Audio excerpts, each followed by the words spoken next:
Everyone, आज के इस वीडियो में आपका बहुत स्वागत है और आज हम डिस्कस करेंगे grammar based questions.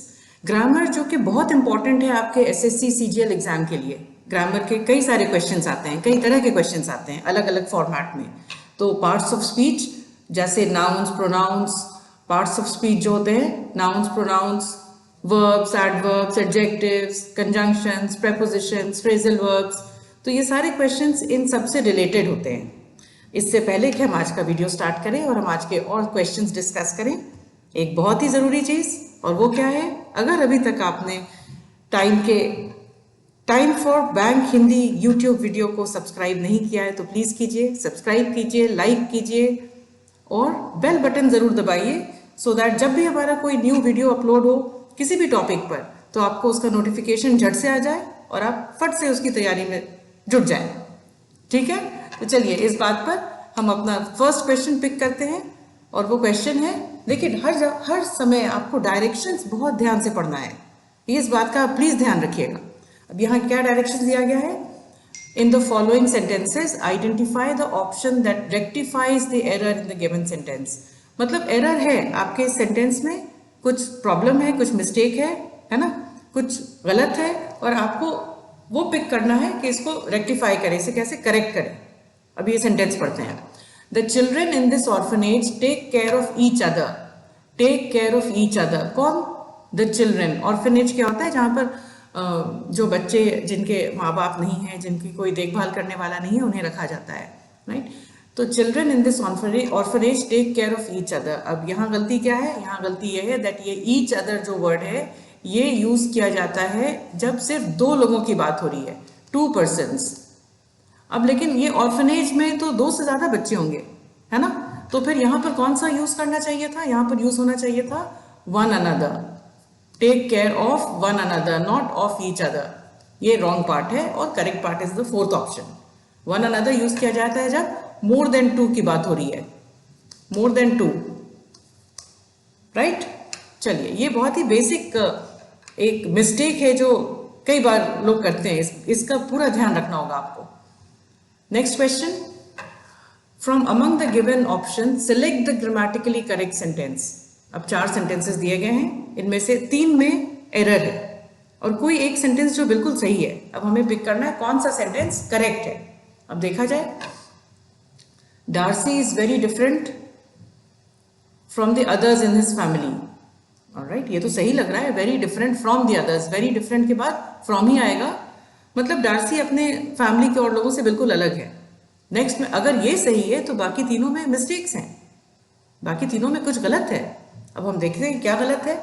Darcy is very different from than the others in his family. Different than नहीं यूज किया जाता है, wrong. Darcy is very different with, again wrong. Darcy is very different of, again wrong.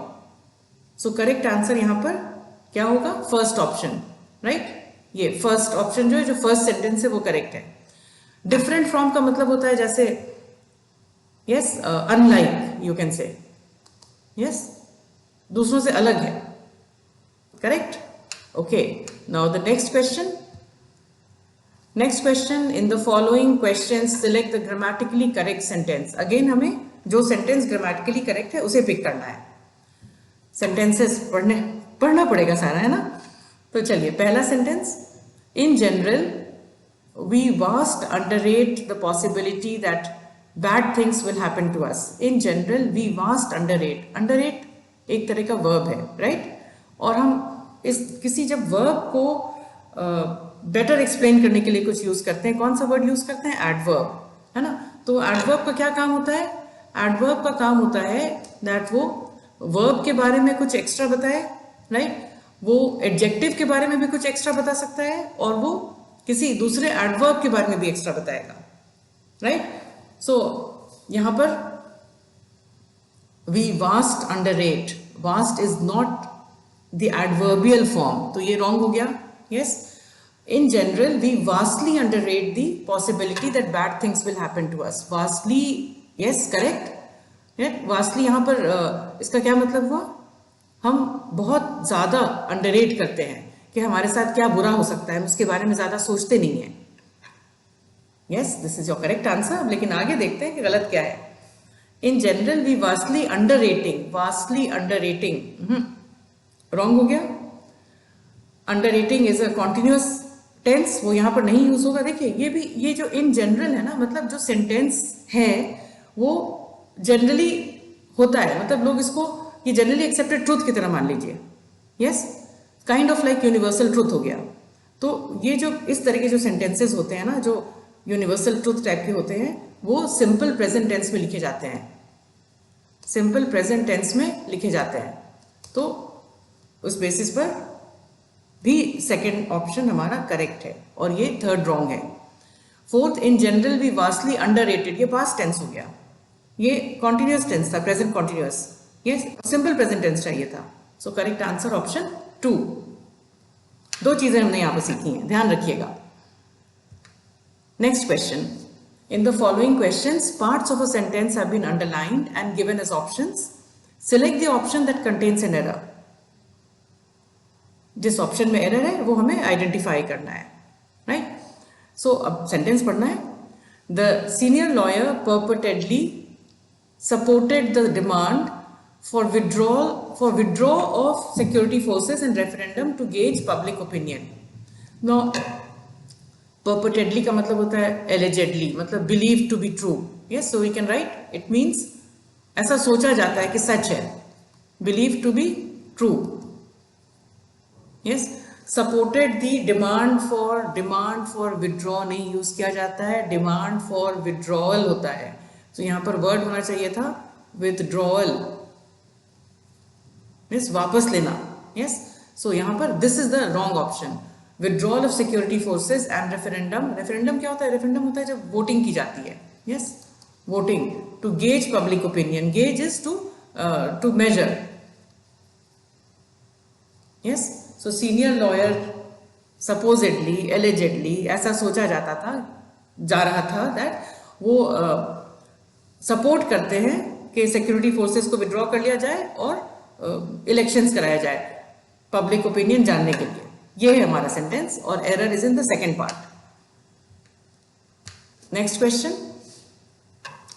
The following sentences have been divided into parts, one of them contains an error, select the part that contains the error from the given topic. अब यहाँ पर देखिए similar question हुआ है ना, वहां पर ये ऑप्शंस अलग अलग से नहीं लिखे हुए थे, यहाँ पर अलग अलग से लिखे हुए। वहां उस सेंटेंस में directly different parts of the sentence के नीचे में 1 2 3 4 लिखा था, अब यहाँ पर ये अलग से लिखे हैं, बात एक ही है। नो पढ़ा जाए सेंटेंस को।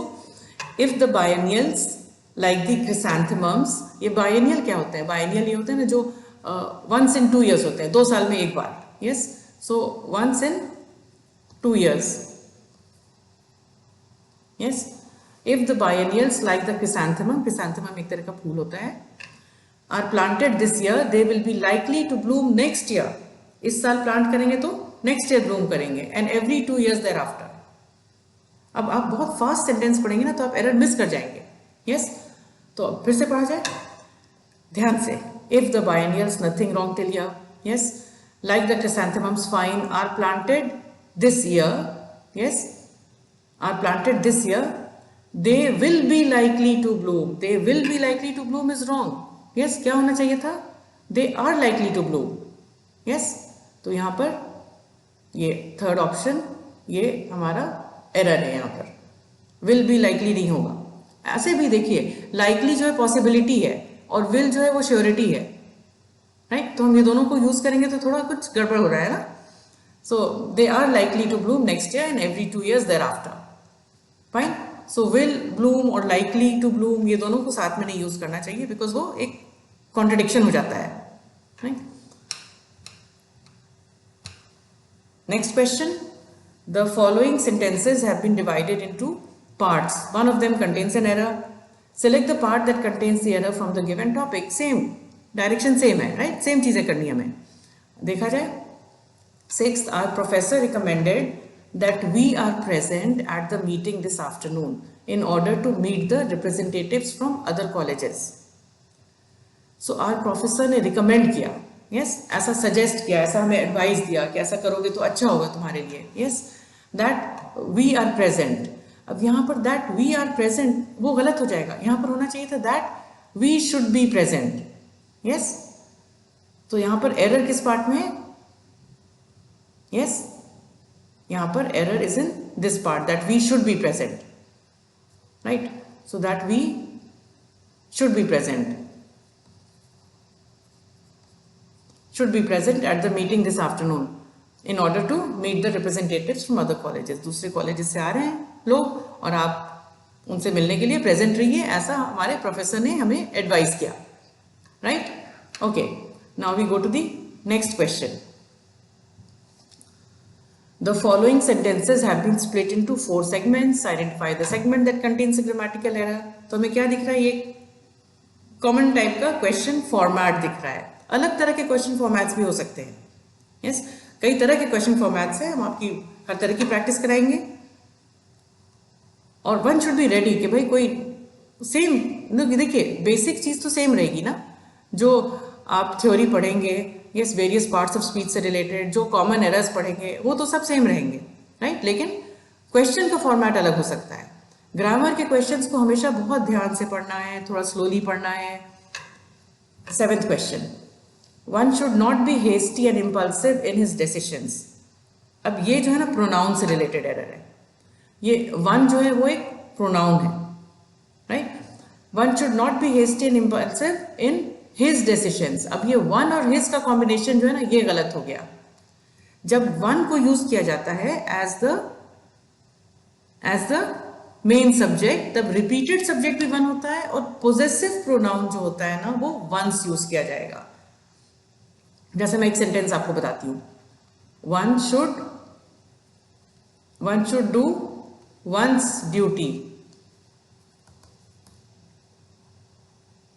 ये देन जनरल सेंटेंस है, किसी के लिए भी ये लागू है, आपके लिए, मेरे लिए, किसी और थर्ड पर्सन के लिए. राइट, तो ये वन को सब्जेक्ट है तो पोजेसिव प्रोनाउन जो है वो वंस होगा. यस, सो देन यहां पर करेक्शन क्या होगा? One should not be hasty and impulsive in one's decisions होना चाहिए था. यस, तो 4th पार्ट जो है ये रॉन्ग है, करेक्शन होना चाहिए था इन वंस डिसीजंस. ये बहुत ही ज्यादा कॉमन मिस्टेक है. आप देखेंगे लोग बोलने में करते हैं, लिखने में करते हैं ये मिस्टेक, वन के साथ हिज यूज कर लेते हैं. तो आपको इस बात का ध्यान रखना है, आप एग्जाम में ये गलती नहीं करेंगे. Next question, in the following sentences identify the segment which contains a grammatical error. अब ये देखिए, इफ जो है ना ये कंडीशनल होता है. यस, इफ को एक कंडीशनल की तरह यूज किया जाता है. यस, अब ये जो कंडीशनल है, आगे देखते हैं भाई क्या कंडीशन लगाया गया है, किस चीज से related. So if I was the prime minister I would resolve this issue within no time. अब यहां पर जो है ये सबऑर्डिनेट जो क्लॉज इसका है वो एक सपोजिशन है.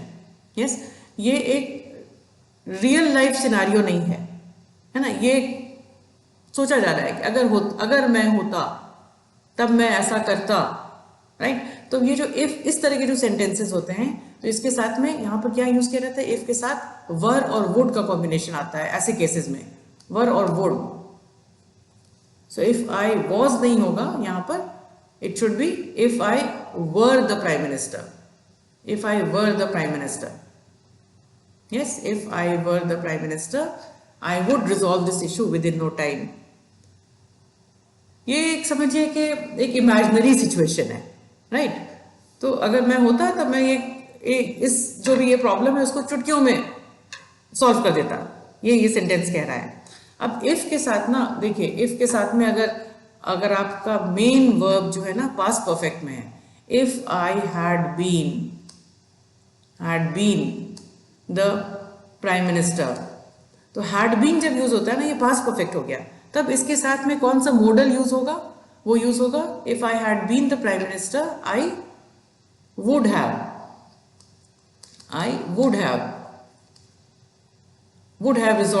Resolved dash right this issue.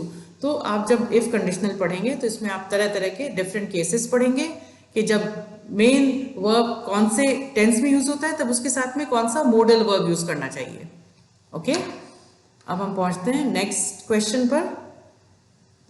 The following sentences have been divided into parts, one of them may contain an error, किसी एक पार्ट में एरर हो सकता है। Select the part that contains the error from the given options. If you don't find any error, mark no error as your answer. अब देखिए यहाँ पर एक ट्विस्ट आ गया है ना, यहाँ पर ऐसा भी हो सकता है दैट सेंटेंस करेक्ट है। अभी तक जो हम कर रहे थे उसमें था दैट एरर था, पता था हमें कि एरर है, उसे ढूंढना है। अब यहाँ पर पॉसिबिलिटी क्या है दैट एरर नहीं भी हो सकता है। तो चलिए सेंटेंस पढ़ते हैं। Even if an angel were to tell me such a thing about you, I will not believe it. Even if an angel were to tell me, yes, अगर कोई फरिश्ता भी आकर मुझे ऐसी चीज बताए आपके बारे में, तुम्हारे बारे में, तो फिर मैं इसे तब भी मैं नहीं बिलीव करूं। This is the sentence, right. So यहां पर भी देखिए इफ कंडीशनल है, और हमने क्या कहा था, इमेजिनरी सिचुएशन जब रहेगी तो कौन सा मॉडल वर्ब यूज होगा, वुड यूज होगा। सो ये विल जो है ना, ये यहां पर ये गड़बड़ कर रहा है। तो यहां पर क्या होना चाहिए, इवन इफ एन एंजल, अगर एक फरिश्ता भी आकर मुझे बताए तुम्हारे बारे में कुछ चीजें, ऑब्वियसली अभी गलत चीजें की बात हो रही है यहाँ पर, आई will not believe it, I will wrong, I would not, imaginary situation, right. देखिए मॉडल यहां पर यूज होगा वुड, राइट। तो करेक्ट आंसर यहां पर fourth part contains an error, yes. So imaginary condition. देखिए मॉडल वर्ब्स जो होते हैं ना, मॉडल ऑक्सिलरी वर्ब्स कहते हैं इन्हें,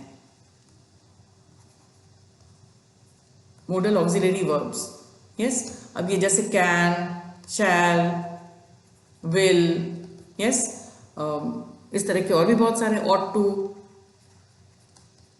ought to, yes, dare, right. Then can, shall, will का could, should, would, yes, may, might, तो और भी इस तरह के ये सब मॉडल वर्ब्स होते हैं। तो different modal verbs different situations में यूज किए जाते हैं। तो जब आप ये पढ़ेंगे तो आपको इसकी पूरी क्लैरिटी आ जाएगी डिटेल में जब आप पढ़ेंगे। Next question. Now the next question is read each sentence to find out whether there is any error in it. Yes, the error if any will be in one part of the sentence. किसी एक ही part में होगा error, ये नहीं है कि 2 part में या 3 पार्ट में एरर होगा, right. The alphabet given under that part is the answer. यहाँ पर जो नंबर दिया हुआ है, अल्फाबेट नहीं, जो नंबर दिया गया है, that is your answer. Sentence ध्यान से धीरे धीरे पढ़ेंगे। देखिए एक बात है, जब भी आप सेंटेंस पढ़ते हैं ना, तो किस चीज का ध्यान रखना है आपको बहुत झट से, वो आपको सब्जेक्ट वर्ब, आप सेंटेंस पढ़ते के साथ सब्जेक्ट आइडेंटिफाई कीजिए, यस, कि सेंटेंस का सब्जेक्ट क्या है, और उसके साथ में उस सब्जेक्ट से रिलेटेड कौन सा वर्ब यूज किया गया है। और सब्जेक्ट वर्ब दोनों हमेशा अग्रीमेंट में रहने चाहिए। सब्जेक्ट सिंगुलर है तो वर्ब सिंगुलर, सब्जेक्ट प्लूरल है तो वर्ब प्लूरल, राइट। और एक्चुअली सब्जेक्ट नाउन और प्रोनाउन का भी ध्यान रखना चाहिए, यहां पर भी मैच होना चाहिए, ये भी मैच करना चाहिए। तो ये 2 चीजें सेंटेंस पढ़ते पढ़ते ही आप देख लेंगे। ठीक है, पढ़ा जाए। The chief as well as the villagers have agreed to the proposal. यहां पर किन लोगों की बात हो रही है, चीफ, ये क्या है, सिंगुलर सब्जेक्ट है, सिंगुलर सब्जेक्ट है, लेकिन ये अकेला नहीं यूज किया जा रहा है, इसके साथ में एज वेल एज, और कौन, द विलेजर्स, ये यहां पर प्लूरल सब्जेक्ट है, yes. Have agreed to the proposal. देखिए एक रूल होते हैं, बहुत सारे रूल्स हैं एक्चुअली सब्जेक्ट वर्ब अग्रीमेंट में, और एक रूल ये है कि जब हम इस तरह के जॉइनिंग वर्ड्स यूज करते हैं, like as well as, together with, along with, yes, तो इस तरह के इसमें, और accompanied by, तो इन केसेस में हमेशा, इन सब केसेस में हमेशा जो वर्ब होगा उस सेंटेंस में वो फर्स्ट सब्जेक्ट के साथ मैच करेगा। So the verb will match the first subject. अब यहां पर फर्स्ट सब्जेक्ट क्या है, द चीफ, यस, और वो सिंगुलर सब्जेक्ट है, तो वर्ब हमारा सिंगुलर होना चाहिए। सो यहां पर हैव इज रॉन्ग, यस, यहां पर क्या होना चाहिए था, यहां पर हैज होना चाहिए था, तभी वो चीफ के साथ मैच करेगा। तो एरर किस पार्ट में है? एरर थर्ड पार्ट में है। तो इस तरह के बहुत सारे कॉमन एरर्स हैं जो आपके डिफरेंट पार्ट्स ऑफ स्पीच के साथ रिलेटेड है। यस, और इनको पढ़ना, इनको समझना, इनकी प्रैक्टिस करना ये बहुत ही ज़रूरी है। और आपको पता है कि बिना प्रैक्टिस के कुछ नहीं होता है ना। लहरों से डरकर नौका पार नहीं होती। यस, हिम्मत करने वालों की और मेहनत करने वालों की हार नहीं होती। इस बात पर हम आज का ये वीडियो फिनिश करते हैं। फिनिश करने के पहले यस, अगर आपको क्लासरूम कोचिंग ज्वाइन करनी है तो प्लीज़ अपने नियरेस्ट टाइम सेंटर को कॉन्टैक्ट कीजिए। यस, अगर आपको ऑनलाइन कोर्सेज ज्वाइन करने हैं तो फिर आप यहाँ पर जो लिंक दिया हुआ है, यस, आप उससे जुड़िए, उससे कॉन्टैक्ट कीजिए। और प्लीज़ यस, आपको वीडियो अच्छा लगता है तो लाइक कीजिए, शेयर कीजिए, सब्सक्राइब कीजिए। अब आपके दोस्त जो बैंक और एसएससी के एग्जाम्स की तैयारी कर रहे हैं, यस, उन्हें भी इसके बारे में बताइए। और ऐसे ही मिलेंगे फिर नेक्स्ट वीडियो में कुछ और टॉपिक के बारे में, कुछ और क्वेश्चंस डिस्कस करने के लिए। All the best, take care, good bye.